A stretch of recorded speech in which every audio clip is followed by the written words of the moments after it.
billion pesos ang Office of the Secretary. At 2 billion doon, akin pong ilalakad at ilalaban na may transfer po sa Philippine National Children's Hospital na mas nangangailangan ng tulong. Sana po ang ating mga taga DOH, ang ating mga taga DBM, at maging ang ating mga otoridad, my esteemed colleagues in Congress and Senate, I invite you to visit this hospital. Dahil, nung makausap ko po sila, wala raw pong nagbibisita sa kanila ng mga opisyal ng gobyerno. Marami na pong bumibisita sa Philippine Children Medical Center. Marami pong sumusuporta doon. As a matter of fact, I was told na recently they received 100 million pesos assistance fund from the government. Meron silang malasakit center. In fact, my brother, Secretary Erwin Tulfo, before he became secretary, nag-donate ng 4 million pesos. Marami po mga donor ang PCMC, which I really appreciate. Pero sa National Children's Hospital, wala. Ilang secretary na po ang nagpalit-palit sa ating gobyerno, ni isang DOH secretary, wala raw pong pumunta roon para bumisita. Para makita sana nila ang tunay na kalagayan ng mga pasyente doon. Wala raw pong bumibisita mga taga-gobyerno. Dahil ba, ito isang maliit lamang na ospital, dahil ba ang pupunta rito mga anak ng mga pinakamahirap na tao sa Pilipinas, the poorest of the poor. I challenge the DOH, the DBM, and all my esteemed colleagues. Sana po, kung meron kayong panahon, bisitahin niyo po para makita niyo naman po kung gaano kalunos-lunos ang kalagayan ng mga pasyente doon. Like I already said sa speech ko kanina, hindi ko po kinaya, halos mapayak po ako nung pumasok po ako sa isang ward and I saw this kid, 6 years old, dying, already sentenced to death, stage 4 cancer. Kawawa po. At makikita ko po, yung dingding nila, butas-butas.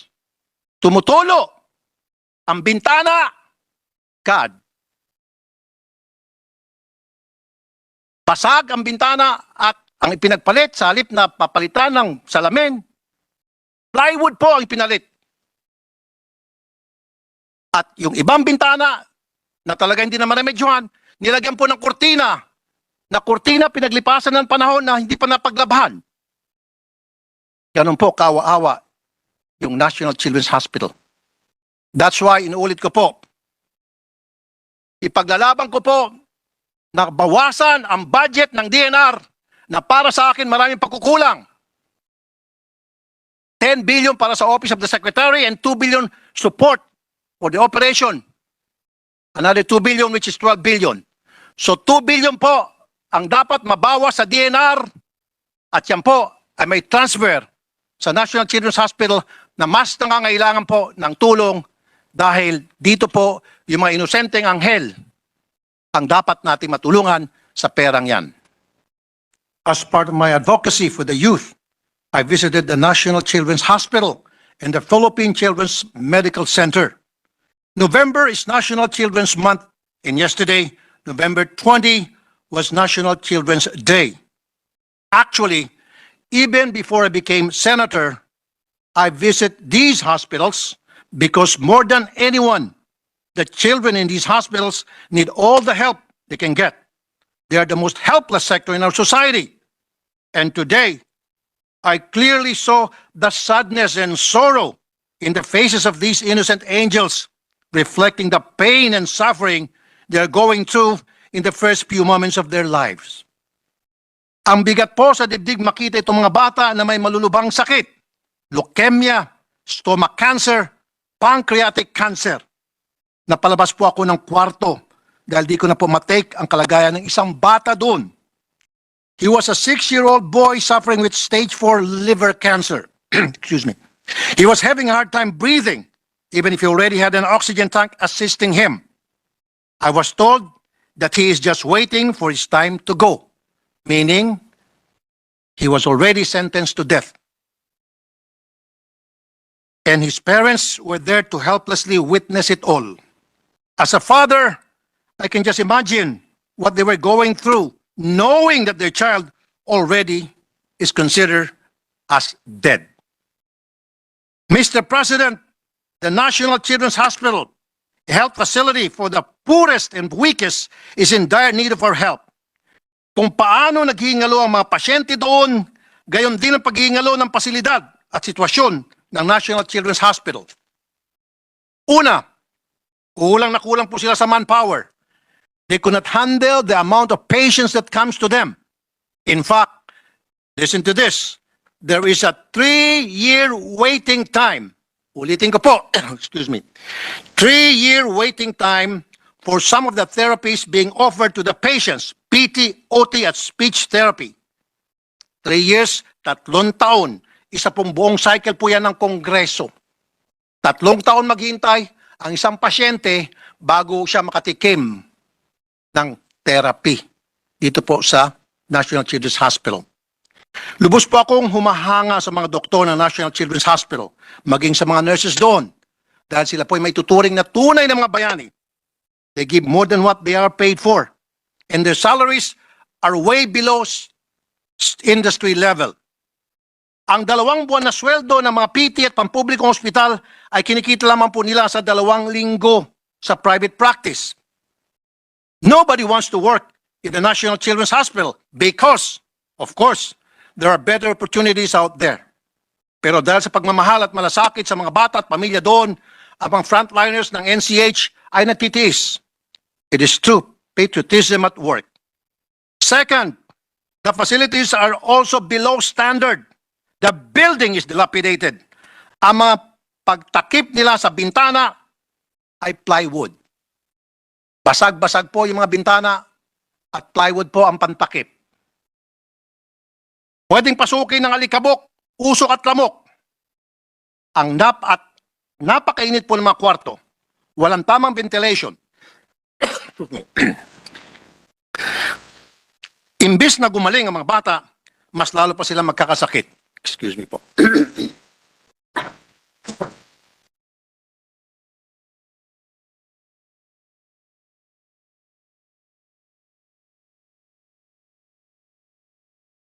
Excuse me, Mr. President. The equipment that they have are outdated and lacking. What kind of parents are we to these children? Their therapy rooms are very small. Just imagine po, kung nakikita nyo po, yan. Halos kalahati lang po yan ng public CR po natin dito sa Senado. How can several children have adequate therapy if they are cramped? According to the doctors there, ideally, the entire floor should be for therapy.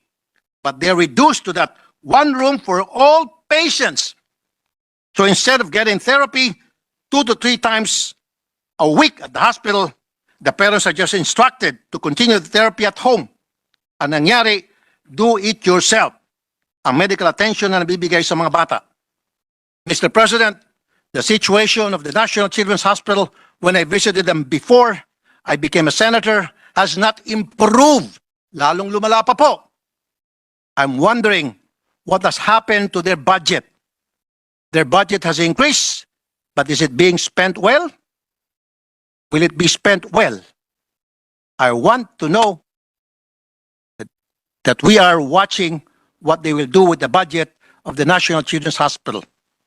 Actually, hindi naman po talaga nag-increase ang budget ng National Children's Hospital. On the other hand, I would like to commend the Philippine Children's Medical Center for the service that they are giving the children. There is even an ongoing construction to expand the facilities. I salute the management of PCMC. They're on the right track. And so I would like to highlight the stark contrast between the 2 hospitals.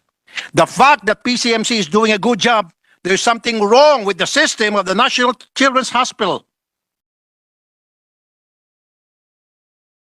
Actually, there's nothing wrong with the system at the National Children's Hospital.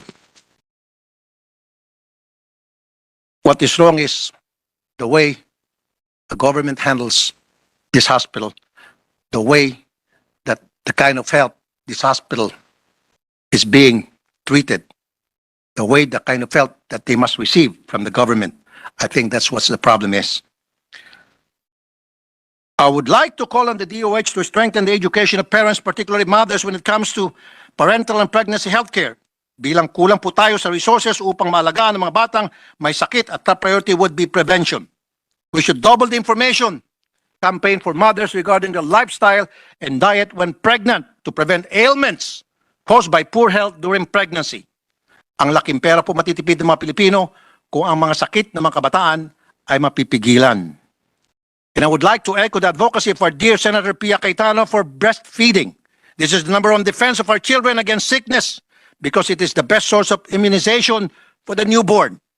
While we have programs already for breastfeeding education, we must make sure that illness are implemented in the barangay level para makarating talaga sa ating mga nanay pati sa mga tatay na nag-aalalay sa ating mga breastfeeding mothers.